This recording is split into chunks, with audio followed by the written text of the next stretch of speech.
आज जिल्हा परिषद आणि पंचायत समिती निवडणुकीचा निकाल लागला। छत्रपती संभाजीनगरात भाजपला 23 जागेवर यश आलंय, तर शिंदे गटाला 21 जागेवर यश आलंय।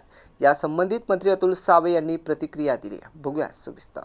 देशाचे पंतप्रधान आदरणीय नरेंद्रजी मोदी साहेब आणि राज्याचे मुख्यमंत्री देवेंद्रजी फडणवीस साहेबांच्या मार्गदर्शनाखाली आम्ही काम करत होतो आणि जसा शहरामध्ये आम्ही विकास केला त्याच पद्धतीने ग्रामीण भागामध्ये पण विकासाची कामं केली आणि ती जनतेपर्यंत पोहोचवायचा प्रयत्न आमच्या सगळ्या कार्यकर्त्यांनी पदाधिकाऱ्यांनी केला आणि त्याचंच पोचपावती म्हणून ग्रामीण भागातही आज आम्हाला भारतीय जनता पार्टीला चांगला रिस्पॉन्स मिळाला। लोकांनी विश्वास ठेवून आम्हाला मतदान केलेलं आहे आणि मला नक्कीच खात्री आहे की पुढच्या काळामध्ये आम्ही छत्रपती संभाजीनगरच्या ग्रामीण भागामध्ये पण विकासाची कामं करू शकू। आज आपल्या सगळ्यांना माहिती आमची युती झाली होती, पण काही कारणास्तव काही ठिकाणी युतीमध्ये बिघाडा झाल्यापेक्षा काही ठिकाणी आमच्या मित्रपक्षांनी बी फॉर्म दिले, त्यामुळे थोडंसं प्रचारामध्ये जे आमचे एकत्र प्रचार करायला पाहिजे होता तो आम्ही केला नाही। पण तरी आज आमची अपेक्षा होती की 28 ते 30 सीट आमच्या येतील, पण 23 सीट आम्ही अजूनही जिंकलेलो आहेत ऑलरेडी आणि 2 ठिकाणी अजून काउंटिंग चालू आहे। नक्कीच 25चा आकडा आम्ही टच करायचा पूर्णपणे प्रयत्न करू।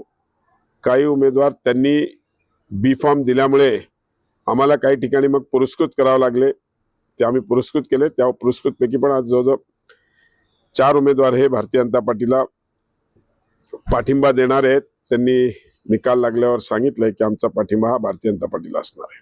बरं, महानगरपालिकेत भाजप हा शहरात मोठा पक्ष ठरला होता, आता ग्रामीण भागात देखील भाजप एकंदरीत जिल्ह्यातला हा मोठा पक्ष म्हणून भाजप समोर आलेला आहे।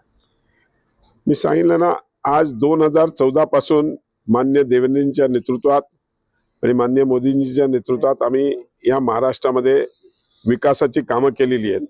आज अनेक प्रकल्प असतील, वॉटर ग्रीडचे प्रोजेक्ट असतील, नदी जोड प्रोजेक्ट असेल, शेततळे असेल, शेतकऱ्यांचा सन्मान योजना असेल, लाडकी बहीण योजना असेल, या सगळ्या योजना आमच्या महायुतीच्या सरकारने राबवल्या आणि राज्याचे मुख्यमंत्री देवेंद्रजी फडणवीस साहेब, उपमुख्यमंत्री एकनाथ शिंदे साहेब आणि तत्कालीन उपमुख्यमंत्री अजितदादा पवार यांच्या नेतृत्वामध्ये ग्रामीण भागामध्ये प्रत्येक घटकाच्या व्यक्तीला त्याचा उपभोग मिळावा हा प्रयत्न आमच्या माध्यमातून झालेला आहे आणि त्याचीच पोचपावती म्हणून आज महायुतीचे सगळे उमेदवार म्हणजे भारतीय जनता पार्टीचे असो किंवा शिवसेनेचे असो, ही मेजॉरिटी जी आम्हाला मिळाली ती त्याचमुळे मिळाली। तुम्हाला आता सत्ता स्थापन करणार, दोन्ही महायुती म्हणून दोन्ही सोबत सत्ता स्थापन करणार? 100% आम्ही महायुतीमध्ये, आम्ही शहरात जरी वेगळं लढलो असलो तरी आम्ही महायुतीचेच। आज आमचा महापौर उपमहापौर महायुतीचाच होतो, त्याच पद्धतीमध्ये ग्रामीण भागात पण आम्ही जिल्हा परिषदमध्ये महायुतीचाच आमचा अध्यक्ष होईल।